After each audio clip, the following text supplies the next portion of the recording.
नमस्कार बंधुरा आमी स्वप्ना उपाध्याय आमार चैनल रान्ना रेसिपि एंड आवर लाइफस्टाइलेर पक्ष थेके सबाइके स्वागत। आज आमी आपनादेर संगे शेयर करब फ्रूट बिस्कुट और एटा प्राय 15 থেকে 20 दिन पर्यन्त घरे रेखेও खावा जेते पारे। आसुन ताहले देखे निई এই রেসিপিটা आमी किभाबे खूबই कम समये और खूब कम उपकरणे तैरी करब। एखाने निये नियेछि 100 ग्राम पातला चिड़े। चिड़ेटाके एबार जल दिए भालो करे जल पाल्टे पाल्टे धुए जल झरिए निते हबे। निये नियेछि एखाने एकटा बाटिर मध्य जल और जलेर मध्य दिए दिलाम चिड़ेगुलोके दिए एभाবে करे हाथेर साहाज्ये डोले डोले चिड़ेटाके भालो करे धुए निते हबे। चिड़ेर मध्य अनेक मयला थाके सेगुलो एभाবে करे धुए परिष्कार करे निते हबे और 3-4 बार जल पाल्टे पाल्टे चिड़ेटाके धुते हबे। एबार जलटाके सम्पूर्णभावे झरिए निচ্ছি। যতটা সম্ভব চিড়ে থেকে জলটা ঝরিয়ে চিড়েটাকে একদম শুকনো শুকনো করে নিতে হবে। চিড়ে থেকে জলটা ঝরিয়ে নেওয়া হয়ে গেছে। এবার চিড়েটাকে হাতের সাহায্যে ভালো করে মেখে নেব আর এটাকে একদম মিহি পেস্ট করে নিতে হবে। আর এটাকে হাতের সাহায্যে মিহি পেস্ট করলেই কিন্তু ভালো লাগবে। আর দেখতে পাচ্ছেন চিড়ের মধ্যে কিন্তু একদম জল নেই। আর জল থাকলে চিড়েটা একদম মাখার সময় খুব লিকুইড হয়ে যাবে, তখন আর ডোটা তৈরি করা যাবে না। চিড়েটাকে ভালো করে মেখে নেওয়া হয়ে গেছে। এদিকে একটা বড় মাপের জায়গা নিয়ে নিয়েছি। এবার মেখে নেওয়া চিড়েটাকে ওই জায়গার মধ্যে দিয়ে দিলাম। এবার এর মধ্যে দিয়ে দিচ্ছি 50 গ্রাম সুজি আর এটা সরু দানার সুজি। দিয়ে দিচ্ছি এর মধ্যে 50 গ্রাম গুঁড়ো দুধ।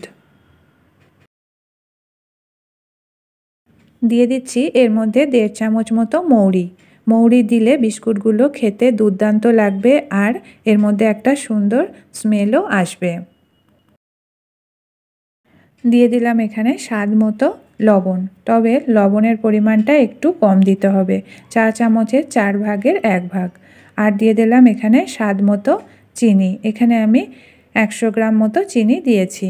আর দিয়ে দিচ্ছি চাল গুঁড়ো 2 চামচ, বড় চামচের এটা 2 চামচ আর 4 চামচের প্রায় 3 চামচ চাল গুঁড়ো।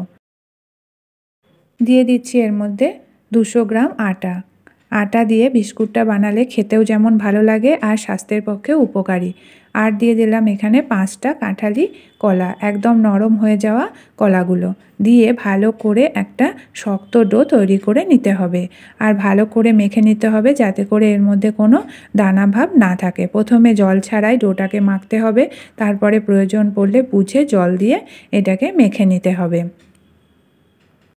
যত ভালো করে এটাকে মেখে নেওয়া যাবে বিস্কুটগুলো কিন্তু ততটাই খেতে খুবই সুস্বাদু হবে।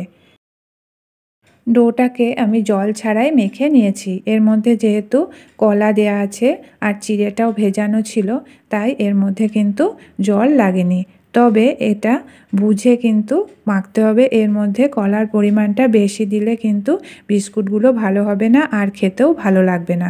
এবার দিয়ে দিচ্ছি বেশ কিছুটা পরিমাণ রিফাইন্ড অয়েল।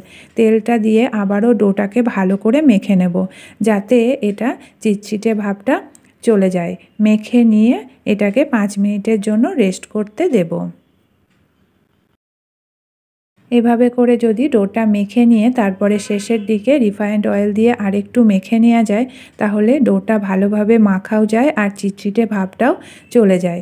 ভালো করে মেখে নেওয়া হয়ে গেছে। এবার একটা ঢাকা দিয়ে এটাকে রেখে দেব 5 মিনিটের জন্য। 5 মিনিট পর এবার দেখে নেব ডোটা ভালোভাবে সেট হয়েছে কিনা। দেখতেই পাচ্ছেন ডোটা ভালোভাবে সেট হয়ে গেছে।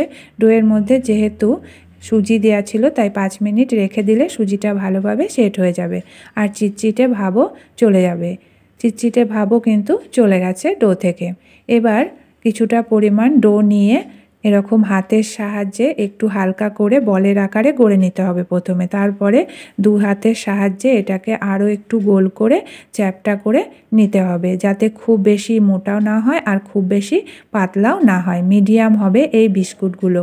এভাবে করে গোল করে তৈরি করে নেওয়া হয়ে গেছে বিস্কুটগুলোকে। সমস্তটাই এভাবে করে গোল গোল করে চ্যাপ্টা করে তৈরি করে নেব।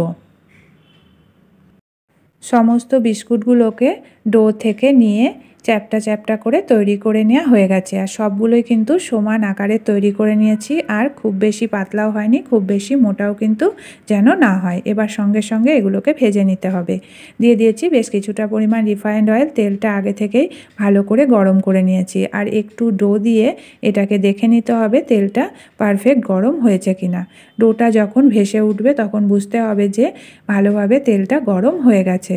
তেল যদি ভালোভাবে গরম না হয় তাহলে কিন্তু বিস্কুটগুলো দেওয়ার সাথে সাথে তেলের মধ্যে লেগে যাবে কড়াইয়ে, আর ভালোভাবে ভাজা হবে না। তেলটা ভালোভাবে গরম হয়ে গেছে। এবার মিডিয়াম ফ্লেমে রেখে কয়েকটা এর মধ্যে দিয়ে দিচ্ছি। এবার ভালো করে এপিট ওপিট উল্টে পাল্টে ভেজে নেব, যাতে করে ভিতর থেকে ভালোভাবে ভাজা হয়ে যায়। তার জন্য একটু সময় নিয়ে আর মিডিয়াম ফ্লেমে রেখে ভাজতে হবে। এবার কড়াইয়ের তেলটাকে চারিদিকে এভাবে করে ছড়িয়ে দিতে হবে, যাতে করে বিস্কুটগুলোর ওপরে তেলটা পড়ে। এবার ভেজে নিচ্ছি।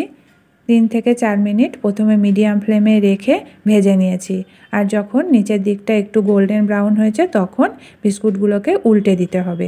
উল্টে দিয়ে অপর পিঠও মিডিয়াম ফ্লেমে রেখে ভেজে নিতে হবে। আজকের এই রেসিপিটা যদি আপনাদের ভালো লেগে থাকে তাহলে লাইক, শেয়ার, কমেন্ট করবেন। আর আমার চ্যানেলকে এখনও যারা সাবস্ক্রাইব করেননি প্লিজ সাবস্ক্রাইব করে নেবেন। আর পাশে থাকা বেল আইকনটি অবশ্যই ক্লিক করে রাখবেন, যাতে করে আমার হাতের এরকম নিত্য নতুন রান্নার রেসিপির ভিডিও আমার চ্যানেলে আপলোড হলে সর্বপ্রথম আপনাদের কাছে নোটিফিকেশান পৌঁছে যায়। দেখতেই পাচ্ছেন বন্ধুরা বিস্কুটগুলো কত সুন্দর কালার এসেছে আর ভালোভাবে ভিতর থেকে ভাজাও হয়ে গেছে। আর বিস্কুটগুলো যদি এরকম ফুলে ওঠে তাহলেই বোঝা যাবে যে বিস্কুটগুলো ভিতর থেকে ভালোভাবে ভাজা হয়েছে আর ডোটাও পারফেক্ট তৈরি হয়েছে। আর বিস্কুটগুলো যদি চ্যাপটাই থেকে যায় তাহলে কিন্তু বোঝাই যাবে যে ভিতর থেকে ভালোভাবে ভাজা হয়নি আর শক্ত হয়ে গেছে। এবার এগুলোকে নামিয়ে নিয়ে বাকিগুলো ঠিক একইভাবে ভেজে নেব। সমস্ত বিস্কুটগুলো ভেজে নেওয়া হয়ে গেছে আর একটা পাত্রের মধ্যে সুন্দর করে সাজিয়ে নিয়েছি। তাহলে বন্ধুরা দেখলেন তো কত কম সময়ে আর কত সহজে তৈরি হয়ে গেল এই দুর্দান্ত স্বাদের ফ্রুট বিস্কুট। আর দেখতে পাচ্ছেন বিস্কুটগুলো কতটা ফুলেছে আর ভিতর থেকে কিন্তু তেমনি ভালোভাবে ভাজাও হয়ে গেছে। আর আমরা বিস্কুট সকলেই কিন্তু খেতে ভালোবাসি। আর যদি এরকম ঘরেই বানানো যায় তাহলে আর বাইরে থেকে কেনার দরকার কি। তাহলে বন্ধুরা আজকের মতো এটুকুই। আবার দেখা হবে আগামী নতুন পর্বে। ভালো থাকবেন, সুস্থ থাকবেন। ধন্যবাদ।